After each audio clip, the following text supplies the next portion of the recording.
This week was George's 10th birthday. For those of you that have been watching these videos for a while, you'll know that we adopted him back in 2017 when we first moved onto our narrowboat when he was 6 years old. Pretty much every day since, we've wondered how we got so lucky with him. To celebrate his milestone, we're releasing some George mugs, t-shirts and prints, mainly because we want his face on our wall. Morning. Good morning. Lock. Cromwell Lock. Cromwell Lock. Onto the Tidal Trent, which we have a chart for the Tidal Trent. Ours is from 2009, so I'm not sure if it's the most up-to-date, but I can't imagine that much changes on the river. There's a few sandbanks to avoid. One hidden island at least. One full-size sunken island, two small, well, they're sort of islands. They're actually part of the old riverbank, and there's signs, there's directions. Basically, just don't go to the inside of the bend at any point, and you're fine. And it's a beautiful sunny day, but it's cold. Yeah. So I imagine it'll be cold out on the river. Yeah, there will be more wind and everything, so it's probably a little on the chilly side. Somebody's got a little yappy dog up there. But it's really nice mooring here. There's 48-hour moorings on the pontoon. Mm-hmm. It's pretty peaceful. Yeah, the only thing is that when you've got a George, and George is like, oh, I want to go outside now. And we take him outside, and he's like, I need to go pee. And it's like, can you wait till we get off the pontoon? No, can't do that. So it's like, thank you for adding to the volume of the river, George. But if you just wait 5 seconds, we can get you up onto the he's a fun dog, though. So, yeah, I think it's about 17 miles on the river to Torksey. Mm-hmm. The lockkeeper seemed to think it would take about 3 hours. So. 2.5 to 3 hours, depending on flow and how fast we go. So, yeah, leaving in about 20 minutes. We're booked in through the lock at 12. So we're going to go down to Torksey. We're going to turn up, go up the lock, and I just looked. There's some moorings above the lock. Okay, so, cool. So we can stop up there. So there's definitely moorings below because we stopped there before. Yeah. Be nice to go up. There's moorings and services on the far side, so, we get to the lock. We might have to wait a little while depending on when we arrive, although that's really only if it's very high water, which it probably won't be. But yeah, just through, up, Fostake, moor, done. Good. All right. Go. Let's get ready. We really do have the most perfect weather for our trip on the Tidal Trent. The sun's shining and the water is glass flat above the lock. I'm pretty sure it won't be quite so still below the lock.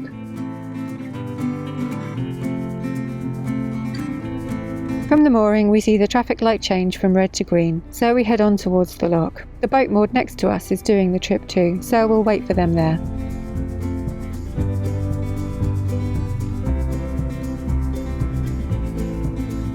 Above the lock, the weir and the river are really wide. There is a huge barrier across the weir though, and the lock is clearly signposted, so there's very little chance of going the wrong way. There's also signs here warning that no craft are permitted to go over the weir. Our lock was first built here in 1908, and it was extended a few times, apparently to a size that could hold 8 standard Trent barges, although I'm afraid I don't know exactly how big a standard Trent barge is. After tying up to the riser rail, we chat to the very friendly lockkeeper while we wait for the other boat to join us.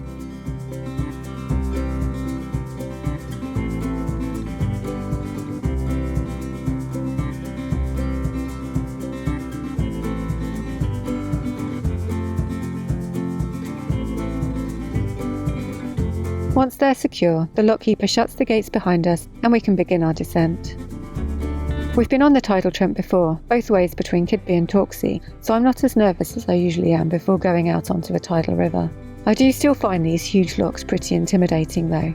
I think it's just because we're at the point of no return and we're not in control. Goodness knows what I'm going to be like when we go out of Boston locks to cross the Wash in a few weeks' time. We pass another huge set of lock gates at the end of the approach channel, and then we head out onto the river once more. Just outside the lock are some floating pontoons. One is signed as a leisure mooring and the other is for commercial craft. Both are empty when we pass.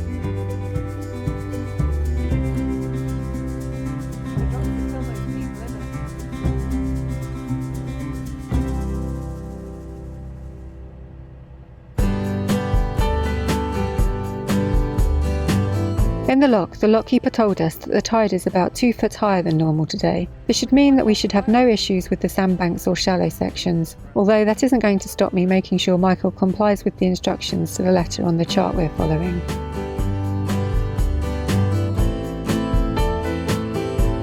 The tidal section of the Trent starts at kilometre marker 47, and Torksey Lock is located near the 72 kilometre marker, so we've got 25k to do on the river today, which is about 16 miles, not your average narrowboat cruise. We're following our progress on the chart, and the kilometre markers make it really easy to keep track of where we are. The chart also details lots of other landmarks to look out for, such as jetties and moorings and buildings.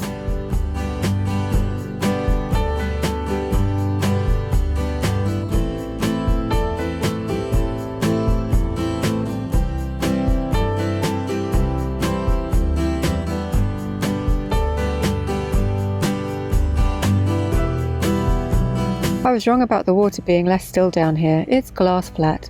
What a perfect day to be out on the river.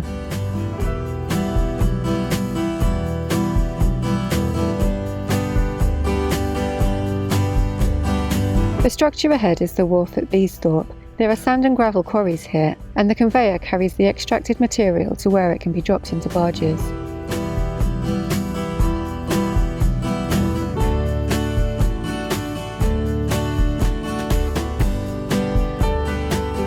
There are so many birds around on the river today, although I can't seem to catch many of them on camera. Gulls, herons, egrets and cormorants seem to be the most common. Oh, and swans of course.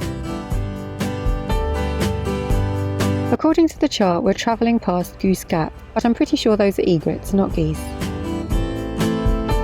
That church is St Mary's, in the village of Carlton-on-Trent, easily identified from the chart. The village is also home to this 60-foot windmill. It was built before 1821 and has 6 stories, although it's just a shell now.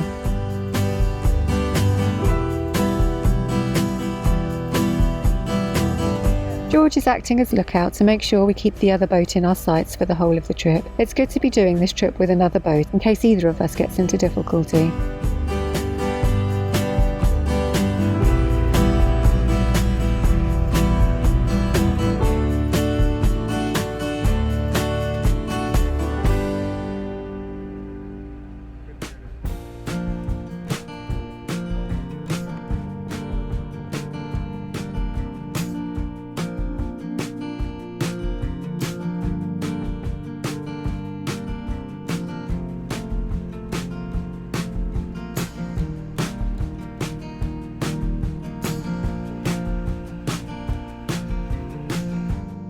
As we're approaching the next bend, a huge flock of swans takes off and heads towards us. It turns out they're fleeing an oncoming boat, which thankfully slows right down as soon as it spots us.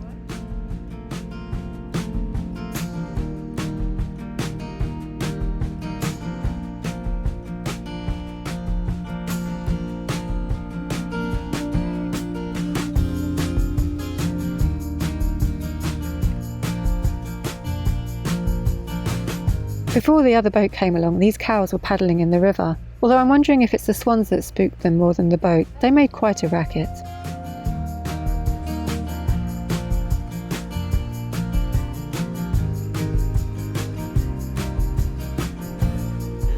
I was about to say, I've got eyelashes.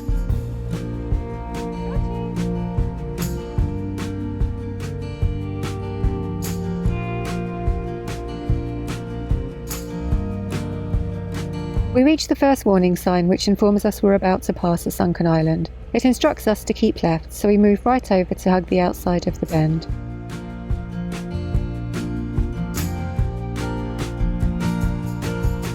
With the water being quite high today, the sunken island probably wouldn't be a problem, but we play it safe all the same.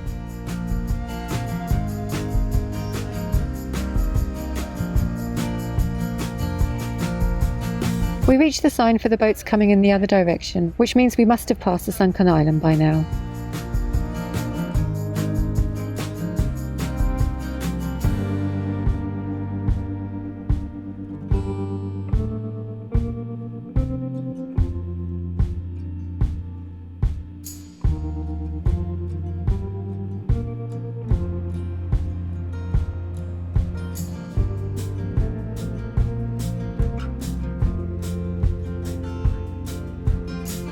What a lovely sight, 3 lucky Springer Spaniels having a riverside picnic with their family.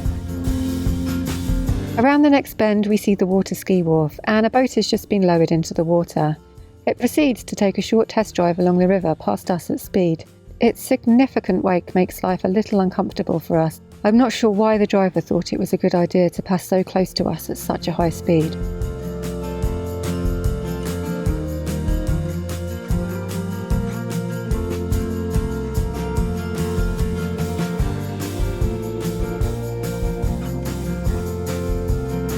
Just as we're recovering from the first wake, he turns around, and he passes us even closer this time as he heads back to the pontoon.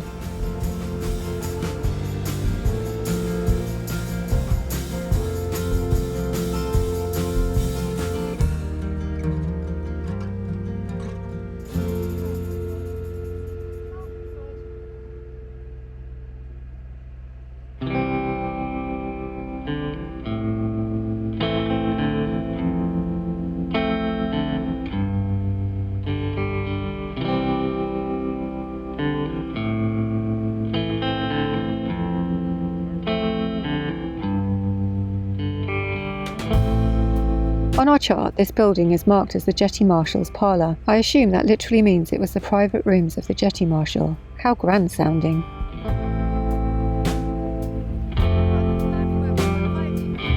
This old railway viaduct hasn't been in use since 2003, but now it's part of the National Cycle Network.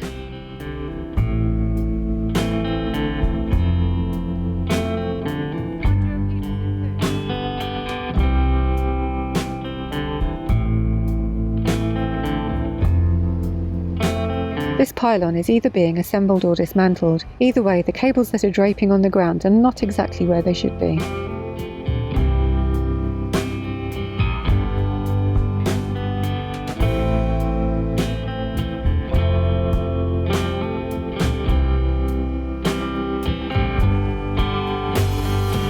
Diligently following the charts as usual, we're coming up on an area called Dunham Dubs. The red line indicates that we should stick to the centre of the channel along here.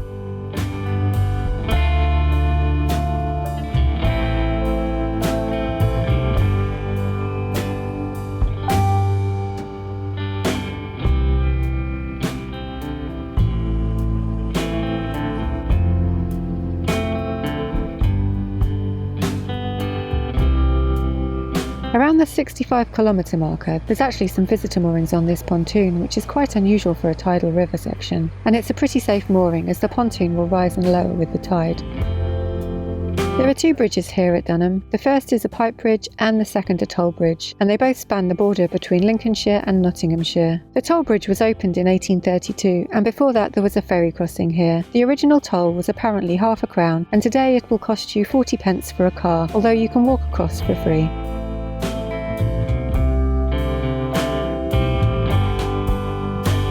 You know George is ready to get off the boat when he gives up his position as lookout to have a rest on the engine board. It's okay though, George. We can see the other boat is still behind us.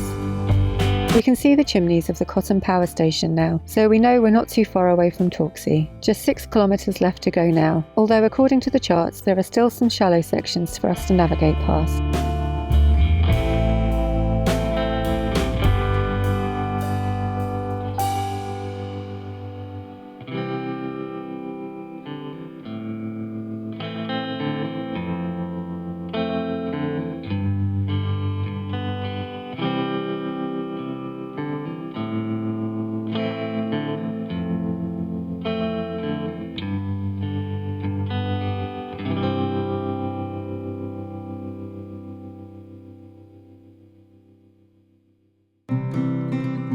Those houses are in the small village of Laneham. There was a ferry crossing here until 1922. We get a very brief glimpse of the village church between the trees.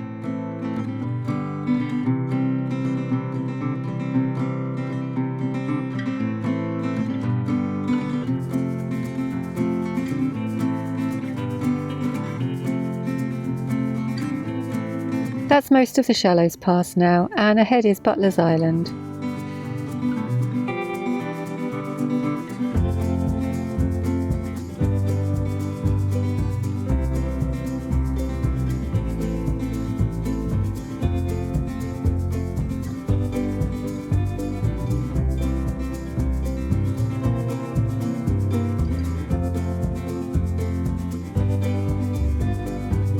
After almost 3 hours out on the river, we can see the turn at Torksey ahead.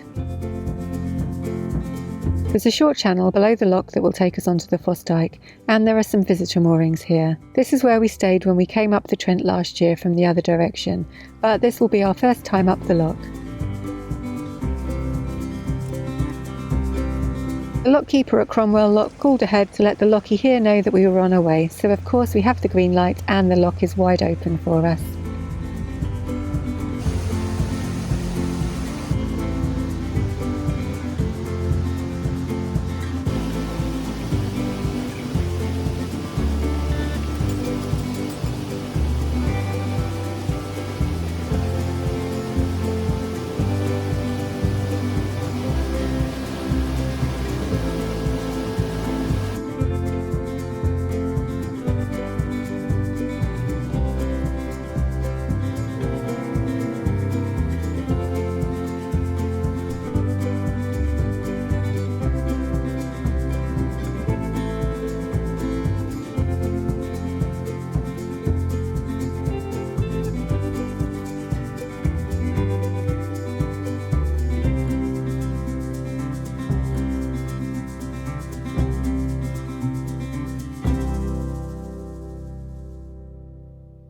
George, have you got a carrot?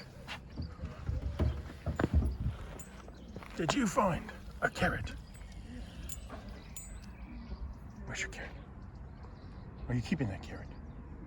That is a filthy, filthy carrot, George. Evening. That took 3 hours. Yeah. It was good though. Yeah. It was sunny for most of the way. Yeah. It was uneventful for most of the way. Yeah. Apart from when that guy came out and... Yeah. Powerboat came out off of the... well, basically the truck had just dropped the powerboat into the water, and the powerboat guy was like, I've been waiting all winter to throw a great big wake and basically just, you know... It wasn't that bad, it was just uncomfortable and unnecessary. Yeah, I mean, it was funny. You were watching the other boats that were on that weir, like the the pier, the pontoon was jostling up and backwards. Boats were ending up on the pontoon and then falling off. Water was going on the pontoon. Yeah. It was a ridiculously large wake and totally unnecessary. Yeah, and it wasn't just us that were affected. Yeah, it was all the boats on the pontoon. Yeah. I don't know what I filmed of it because I was too busy swearing and trying to hold on. Yeah, it was understandable, the swearing. It was, yeah. When I ended up having to turn right across and go across the wake, and then the wake came, turn around and came back the other way, and he's doing it again. The wake came sideways across us, and there was nothing we could do to steer away from it or into it or anything. Yeah. George has found. Well, no, I did steer into it. Yeah, but like it was, didn't steer across it. You were like you steered into it, but 45 degrees. Well, yeah. Yeah, because if I'd gone any tighter, I'd have rammed the wall. Yeah. Yeah. That's what I mean. It's good fun. George has found a carrot. And he looks ridiculous. It's not a real carrot, it's a stuffed carrot, and it was just sitting here. And he loves it. And he's just picked it up and decided, like, that's all I am, sitting here with a carrot. I told him it's not coming on the boat. In my face. It probably is, though. And if you wash it. Yeah. Some other poor dog has lost that, George. Yeah. Or child. But it's his birthday. It is his birthday. It's his birthday. Well, it's like, yeah. Sweet. It's his birthday week. If dogs have such a thing. So you may as well get a fuzzy carrot. Because we're not going to buy him anything. Well, not a fuzzy carrot anyway. We're going to do that. Also, Sid the Swan, local, miscreant, is beside us. He's hovering. He's already had like 3 handfuls of swan food. No, he wants apparently more. he wants more. And we're actually on the lock landing, but the lockkeeper said that we can stay here as long as we go tomorrow morning, because no one's due. So. Which was our plan anyway. He did say somebody might be coming down in the morning tide, so we'll have to get moving relatively early. Yeah, but we're planning to anyway. Yeah. Luckily, there's showers right here. There's L-sand toilet, etc. There's water, although we don't need that. We're on new water again. Oh no, we were on new water down there. It's really weird. We were on new water, then we came onto old water. Yeah. Now we come onto new water again. It's really weird, like, because all of the upper Trent that we've done since the Trent Junction, Trent Lock, way back, before lockdown, no, the middle of lockdown. There's always new territory. It was all been new. And then so to have all that lovely new, and then suddenly to arrive somewhere we've been to before was like really weird. Yeah, but then we went into the lock, and I was like, suddenly we're on new territory again. So it's like, hey, yeah. So this is the Foss Dyke, and it's going to take us all the way to the Witham, which is then going to take us all the way to Boston. Mm-hmm. looking forward to that. Yeah. Anything else to say about the trip? No, it was pretty uneventful. The tide, basically, like, the one thing that you have to do when you're doing that portion of the Upper Trent is worrying about it being shallow. Yeah. Because there are certainly times of the year when you don't get a particularly high tide, or you're on, just an ebb tide, and it can be quite shallow in quite a few places. It's like, here's a sunken island, and it could be a real problem. However, we came out on a tide that was a couple of feet of extra fresh water, so we really didn't have to worry about anything. I still made Michael follow the red line on the chart though. Oh yeah, religiously. I know. I'm going this way. I know that there's no reason to, but I'm doing it. And we're following the charts religiously and managed to miss this island. So we went past this area where there was like sunken islands, whatever they are. Like, not an island if you're underwater. Yeah, doesn't sound like. Surrounded by water. Are you surrounded by water? Well, technically I am water. Yeah, okay, well that's surrounded, sure. So anyway, we passed all then, and then we're like, hang on, that's an actual island. And that wasn't on the map. And it was, but the map is not clear. Because there's like a cut. Well, and it's an old map. Like, it's the hand-drawn version. The newer version is like photographs and everything. And it's hand-drawn, and there's places around it, and it says tree, and you get there, and there's like a stump and some wood chips. So that's not really very helpful. No, but there's this cutout section where they've like zoomed in. And on the main map, the cutout includes this island, but on the zoom in, they haven't drawn in the island. Yeah. So it's like, which direction are we going this island? And Joe's like scrambling. She finds it in the Butler's Island. In the Nicholson's Guide, and it's like, it says to go to the. Well, first she said it doesn't say which way to go, and then it says to go to the east side. Which side's the east side? I didn't say what I said last time, which was depends which way you're going. Yeah. At least you didn't say that. So I'm just like, the east is that way on this particular location. So I had no problem. Okay, it was fine. Yeah. And then there was the place where we parked it. We passed these two very large cranes that are working on some power pylons. And it's impossible to tell what they're doing exactly, whether or not they're like assembling new pylons or disassembling them or something. But anyway, there's all of the power cables, except for one, have been taken off of these two pylons and just laid on the ground. So there's this really long swoop of power cable just laying on the ground and then going up to the next one. Everything's sort of bending in ways that looks a little bit odd. So yeah, that was neat. And then I saw the part on the map where it talked about the Kirk ropes. And yeah, she thinks I'm a nerd because I was like, Kirk ropes? What are Kirk ropes? Does it have anything to do with Sulu cables? But yeah. I don't think you're a nerd. I know you're a nerd. Also, there was a moment when we came round the corner. Burger chains. Oh no, we didn't come around the corner. We're heading towards a bend, and all of a sudden, like 20 swans came like scrambling out, and they're like taking off and they're flapping their wings, and we were like, we're not doing anything to piss them off. They're coming towards us, and I was like, incoming! We're like, oh, that was weird. And then 2 seconds later, this like Speedy boat comes like coming out, out of the bend, and then he saw us, and he very nicely just immediately slowed down and came past on tick over and waved and everything, and I mean there was a big wake that was coming up, but it had dissipated by the time it got to us. The effort. But it was still, exactly. But it was still kind of like, why is all the wildlife? Because cattle were running, and because there were some cows in the river, and I was like, oh good, I can get a nice shot. And by then they were like scrambling out of the river. Going, it's the wrong time of year for the age year, and it shouldn't make it up this far anyway. And it's like, what the hell's coming around this corner?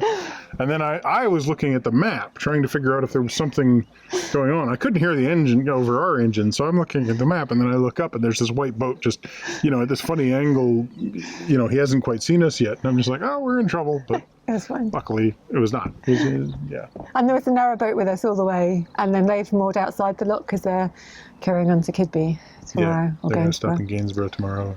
Yeah. I kind of miss Gainsborough. I like visiting Gainsborough. Me too. But from here, it won't be Gainsborough. It'll be Lincoln next. Yeah. So. Which we've heard just from the women who have sat down to have a picnic during their walk, that Lincoln is very nice. So looking forward to that. I mean, we kind of knew that anyway, but it's named after my favorite president. All right. And has been since before he was born. All right, we're on our way to bed at this point. So thank you very much for watching. Give us a thumbs up, comment down below, subscribe if you haven't already. Subscribe to Minimalist Maximum Velocity if you want to get notifications, and click the carrot if you don't. You don't subscribe to minimalist. Yeah, I know. I got it wrong. I'm starting over again. Ready? You were planning the carrot thing. I was planning the carrot thing, and I'm like, in the planning, I'm going on. Anyway, before we run out of power, quick. So thanks for watching. Give us a thumbs up. Subscribe. Nope. So thanks for watching. Give us a thumbs up. Comment down below. Subscribe if you haven't already. Subscribe to Minimalist Maximum Velocity if you want to get our time-lapse videos. And hit the carrot if you want to get notifications. I love the way you say that, like you just spontaneously thought of it. Yeah. It's like my third take trying to do that one. I was spontaneously thinking about it, and then I flunked it. All right.